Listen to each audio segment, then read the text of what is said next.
Listo, chicos. Entonces, continuamos. Mm, mm, mm. Profe, yo tengo una pregunta. Bueno, ¿quién espera respondo la primera pregunta que me habían hecho de cómo se retira? Entonces se quita el esparadrapo con lo que esté fijo con mucho cuidado porque a veces se adhiere mucho a la piel y lastima. Cuando uno lo retira, uno puede mojarlo con agüita, con alcohol, con algo para poderlo retirar y que no duela mucho. Se hace presión en la parte de arriba, pues donde termina el catéter, se hace presión con algodón y se retira. Eso digamos que no tiene ningún trauma porque lo que les digo, lo que queda adentro es una parte plástica, entonces no va a generar dolor, mayor dolor en el paciente. ¿Listo?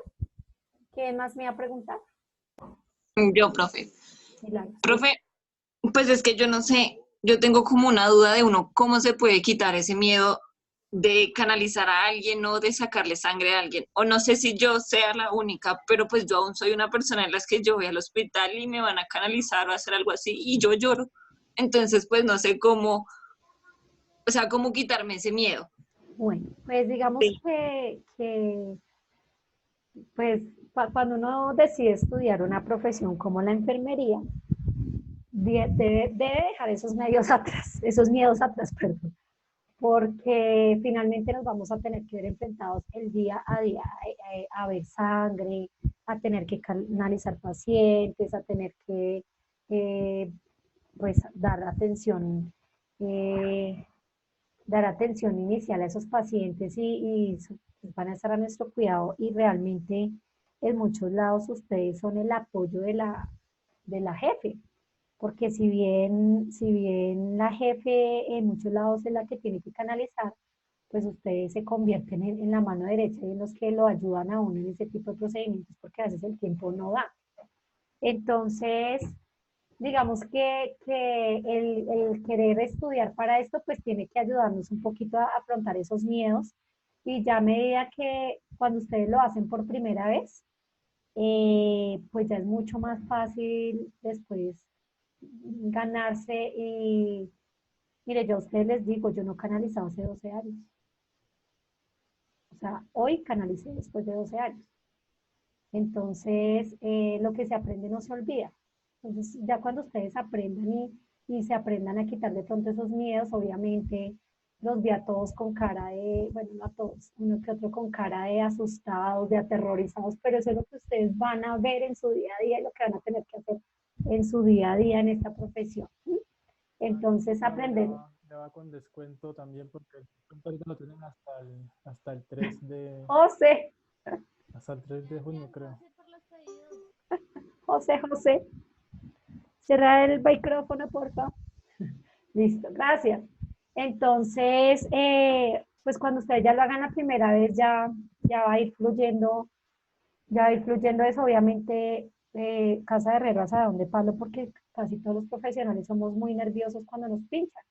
Entonces, pero la práctica les va a ir quitando esos miedos y les va a ir dando más confianza en ustedes. ¿Sí? Al principio, obviamente, cuando a uno le toca canalizar, lo que yo les decía, en mi práctica clínica nos canalizamos entre nosotros, a sabiendas de que nunca habíamos canalizado, pero esa fue la única forma como que nuestro primer contacto con ese tipo de cosas fue con nuestros propios compañeros. Pero se va aprendiendo poco a poco y ustedes mismos tienen que tener la confianza y decir yo lo puedo hacer y soy capaz y si me estoy preparando para esto es porque lo puedo hacer. ¿Sí? Una enfermera que se vaya a desmayar al lado del paciente porque vio sangre, como que no.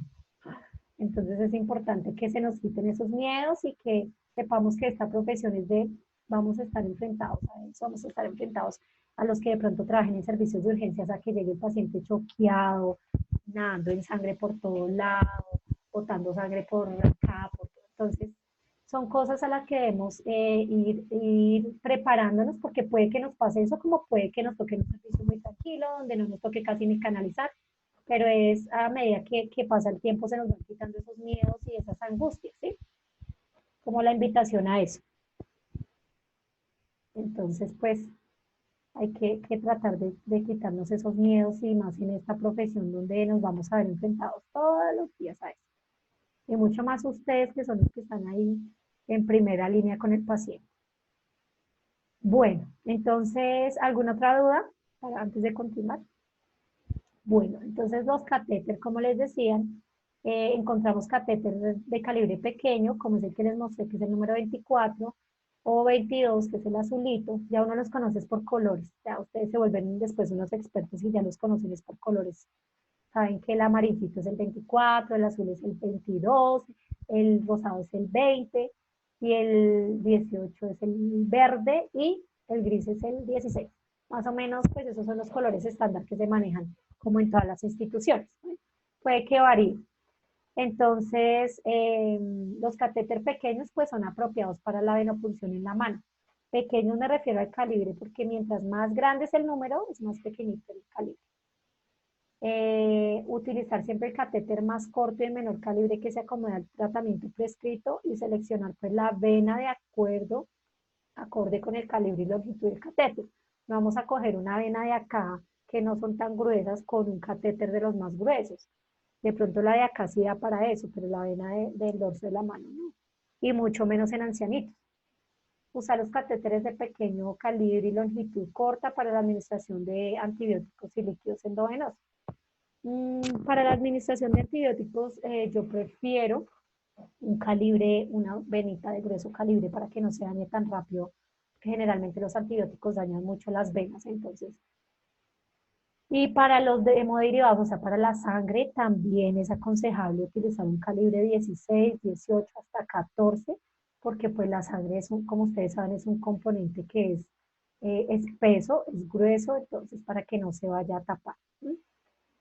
Si el paciente tiene prescritos fármacos irritantes como sustancias como antibióticos que le irritan mucho la vena, pues es preferible usar para que le pase un goteo cortico, un goteo pequeño, pues que sean delgaditos y una vena gruesa. ¿Sí? Recomiendan una vena gruesa con un catéter no tan grande, pues para que no le pase tanto líquido y se le pueda quemar la vena fácilmente.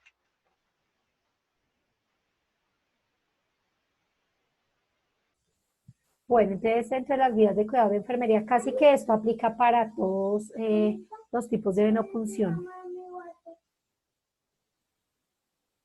Entonces, siempre lavado de manos antes de manipular una venopunción. Así usemos guantes, importantísimo lavarnos las manos, ¿listo? Antes de cada procedimiento. Alistar, usar los guantes, pues aquí dicen que guantes estériles, pero podemos usar guantes de manejo. Ahorita pues con lo del tema del COVID, si se puede usar doble guante es muchísimo mejor, pues por seguridad.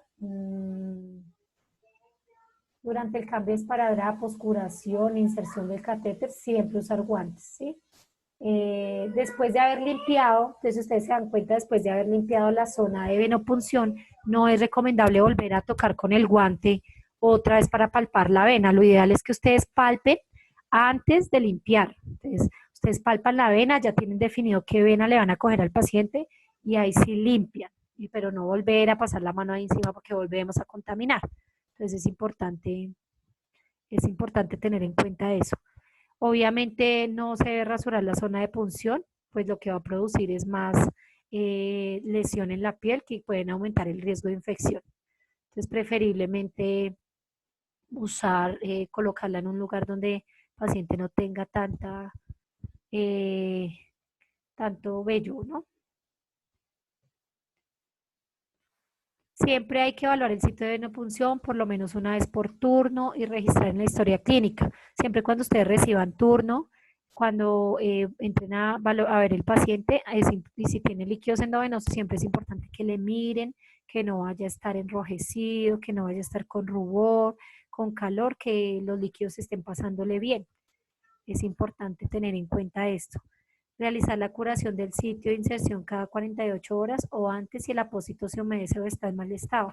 Muchas veces, por ejemplo, en los niños mueven la mano, se ensucian con todo, comen y ensucian el esparadrapo que se les ha puesto. Entonces es importante siempre tenerlo muy limpio, tenerlo limpiarlo pues hacerle la adecuada desinfección y cambiarle los esparadrapos, hacerle curación, pero siempre se le deja la fecha cuando se colocó el catéter, no cuando se le hizo la curación, porque pues esa fecha nos da una guía de cuándo habría que cambiar el paciente el catéter.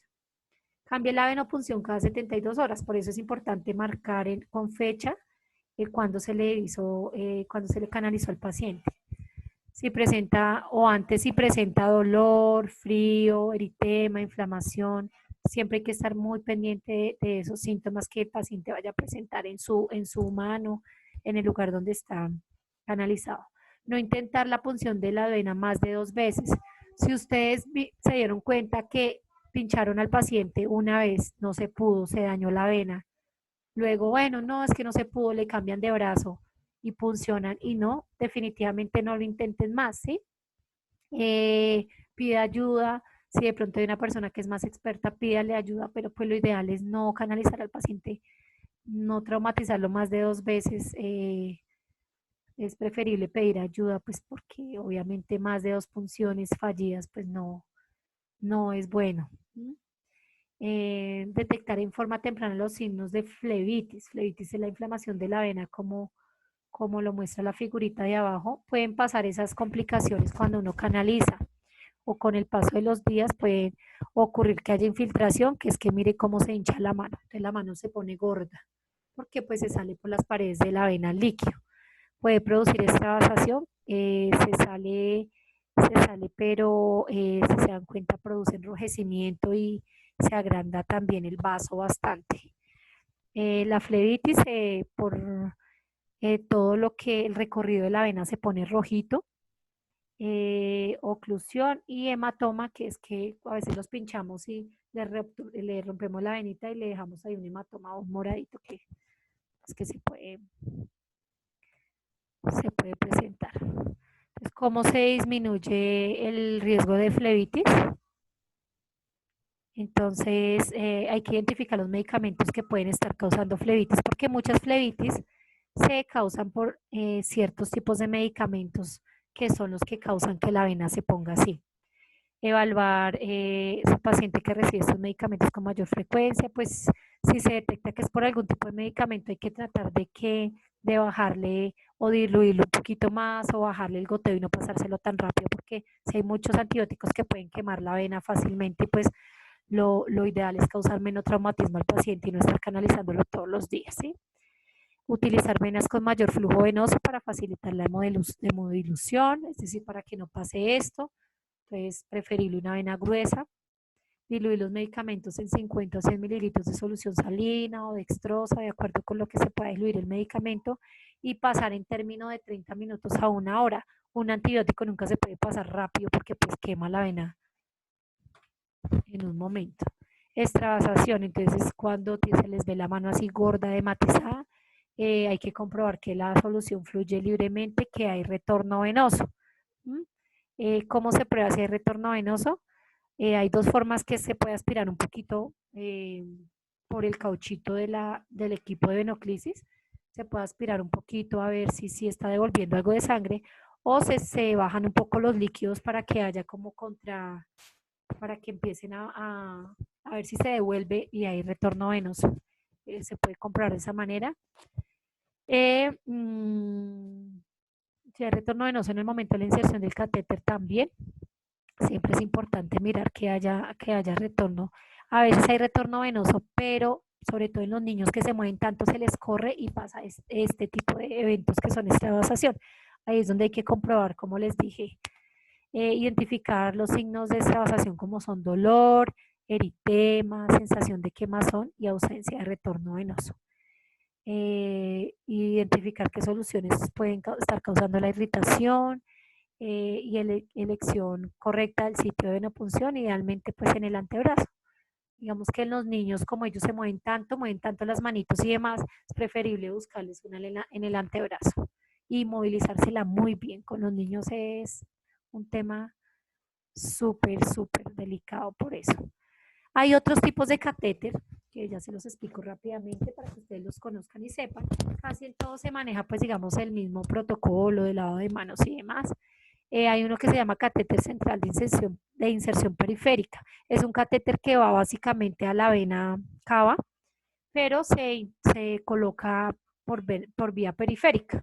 Entonces igual hay que explicarle al paciente el procedimiento, hay que preparar todas las soluciones de infusión, hay que ubicar al paciente de tal forma que la extremidad permanezca en una superficie firme y plana, hay que seleccionar el sitio de venopunción, generalmente la cefálica, la basílica de la zona antecubital, o sea, estas. Hay que medir la longitud del catéter, la longitud de inserción del catéter desde el punto de inserción planeado hasta la unión acá, hasta la unión acromioclavicular derecha. O sea, hay que mirar qué tanto puede avanzar el catéter.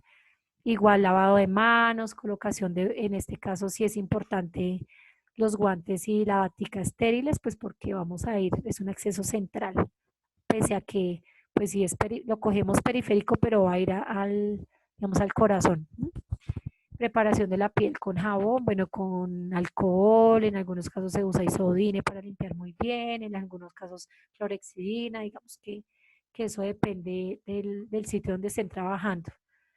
Siempre hay que usar gasas estériles para limpiar muy bien.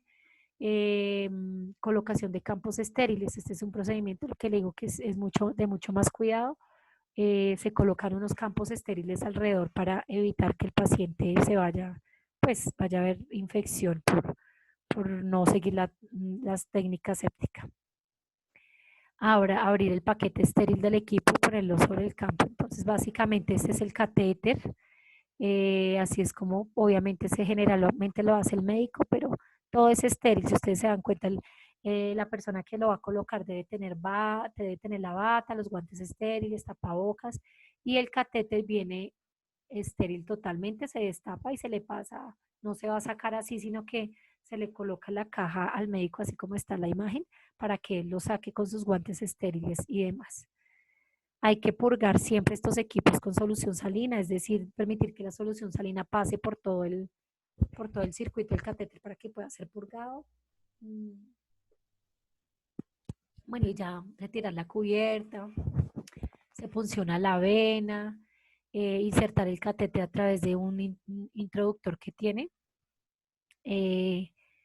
Entonces, parecido a lo que pasa acá con el catéter, con el yelco, se empieza a introducir ya, es una parte que no va a ser, va a ser como de plástico, pero pues para buscar la vena sí se necesita la parte que es dura. Y retirar el introductor, que es como el que nos ayuda, es como la guía, una vez que el catéter se haya insertado unos 10 centímetros y se haya podido estabilizar la posición del mismo. Avanzar el catéter, continuar avanzando lentamente con pequeños movimientos. Cuando el extremo distal del catéter, o sea, es la parte más distal, es lo más lejos, ya lo último, pasa del hombro, se pide al paciente que gire la cabeza hacia el lado de inserción para evitar el paso del catéter hacia la vena yugular. Entonces, mire cómo queda más o menos ese catéter. Es así. Así queda. Ese es el con el que les digo que se puede cubrir, que se llama Tegader.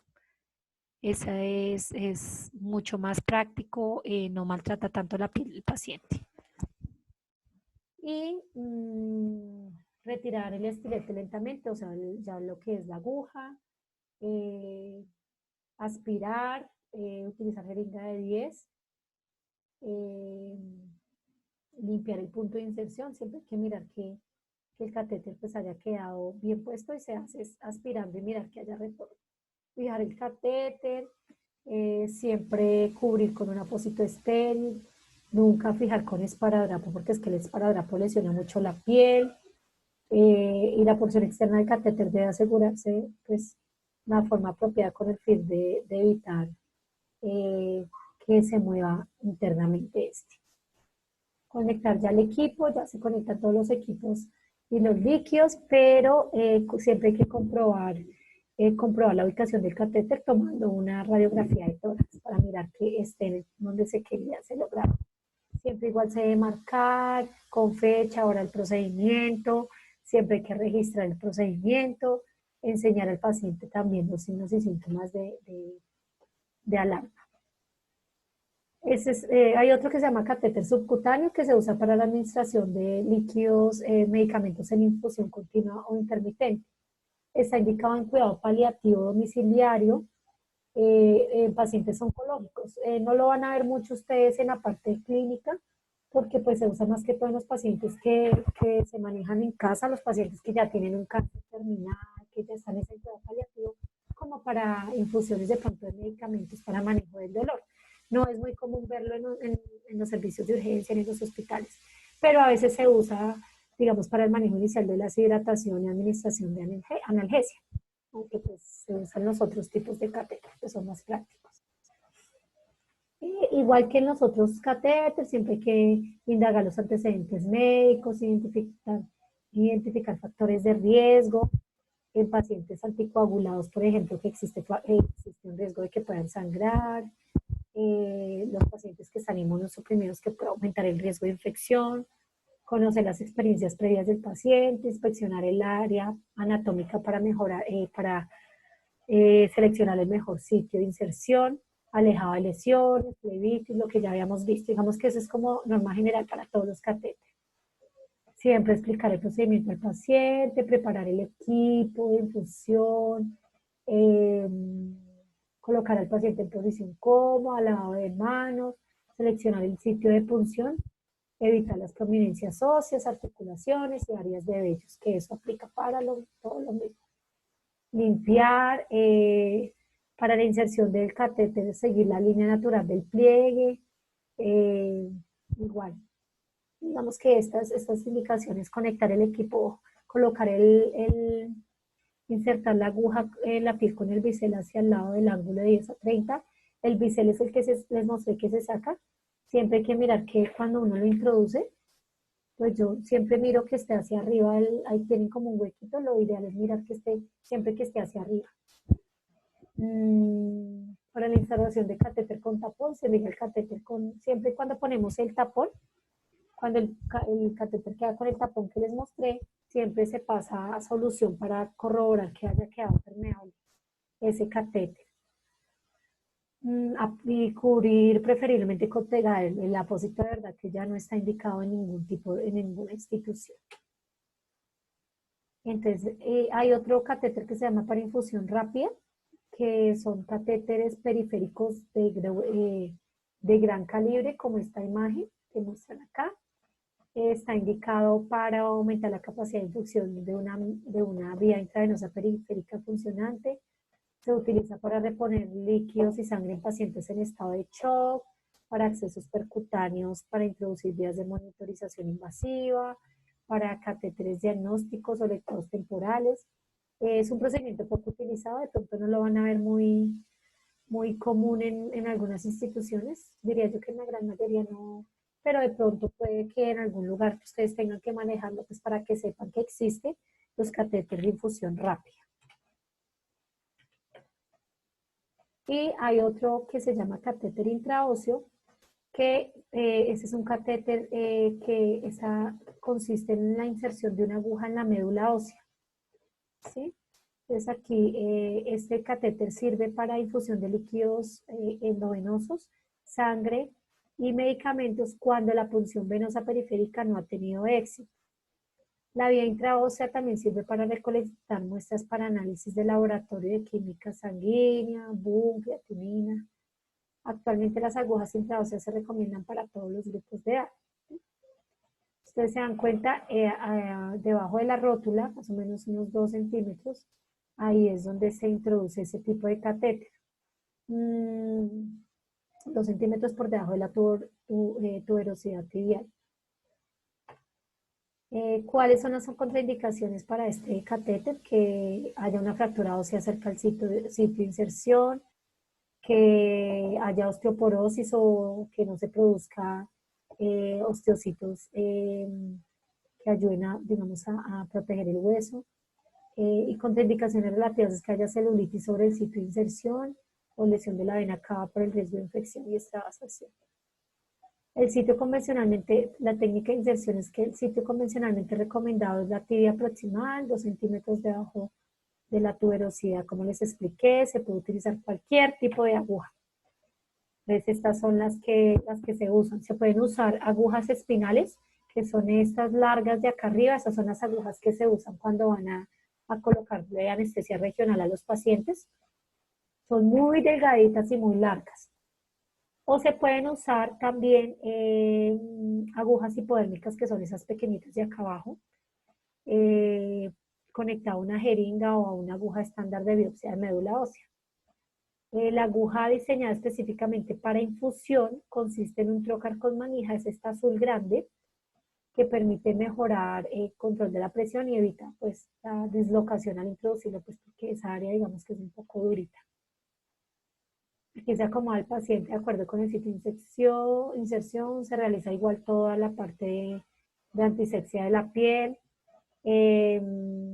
Hay que aplicar anestesia local en el paciente inconsciente subcutáneo sobre el periósteo, insertar la aguja deberá penetrar la piel, el tejido subcutáneo hasta llegar al hueso, ¿sí? Mediante un movimiento de torsión, como que se gira un poquito.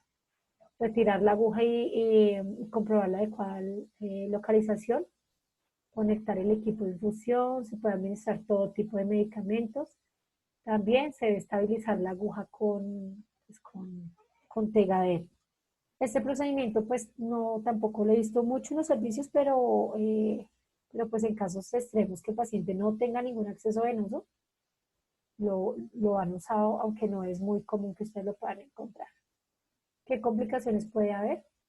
Que haya extravasación por una aguja mal colocada, que haya desplazamiento accidental y múltiples punciones en el mismo hueso, que haya una necrosis porque se empieza a salir el líquido por las paredes, síndrome compartimental y pérdida hasta la extremidad, puede haber osteomelitis, que es un bajo porcentaje, pero puede presentarse, y los factores de riesgo es el uso prolongado, si ya hay unos antecedentes de bacteriemia o de infecciones, también puede ser un factor de riesgo.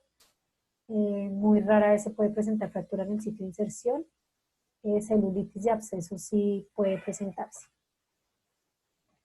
Y otro tipo se llama venodisección, que ya es el último, creo, que es el abordaje de una vena a través de la incisión de la piel, del tejido subcutáneo y de un catéter en la vena. Está indicada en las situaciones en las que ha sido también imposible la punción percutánea. Las venas más comunes son la safena interna, que son las que se encuentran en la región de las piernas, a nivel del tobillo. Esta se realiza pues una inserción de 2 centímetros delante y encima del tobillo, de la parte interna o tibial. La vena femoral de la ingle y las venas basílicas y cefálicas en la fosa antecubital, o sea en el bracito. Cuando se colocan estas venodisecciones, los cuidados son inmovilizar bien la extremidad, cuidados del catéter, vigilar signos de sangrado, signos de formación de hematoma o infiltración. ¿Listo? Listo, chicos. ¿Si ha sido claro? ¿O tienen alguna duda o inquietud? Digamos que el acceso venoso que nosotros vamos a usar más comúnmente, pues va a ser el acceso venoso periférico con los yelcos que, como hicimos el procedimiento ahorita, eso es lo que más vamos a ver nosotros en nuestro día a día. ¿Tienen alguna duda o inquietud? Si pudieron ver más o menos cómo se usa, cómo se debe canalizar un paciente. Listo, chicos. Entonces, pues esperamos que después se pueda hacer la práctica,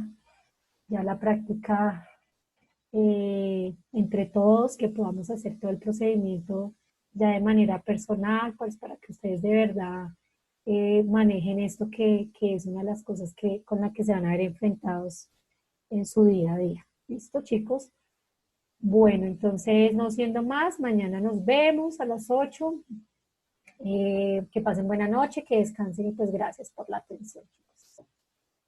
Espero Bueno, que todo haya profe, quedado igualmente. claro. Listo, profe. Hasta mañana. Bueno, Que hasta descanse. luego. Mañana. Mañana nos vemos. Chao. Chao. ¿Quién dijo chao por ahí? Un bebé. Les vaya muy bien. Descansen. Ya la vi.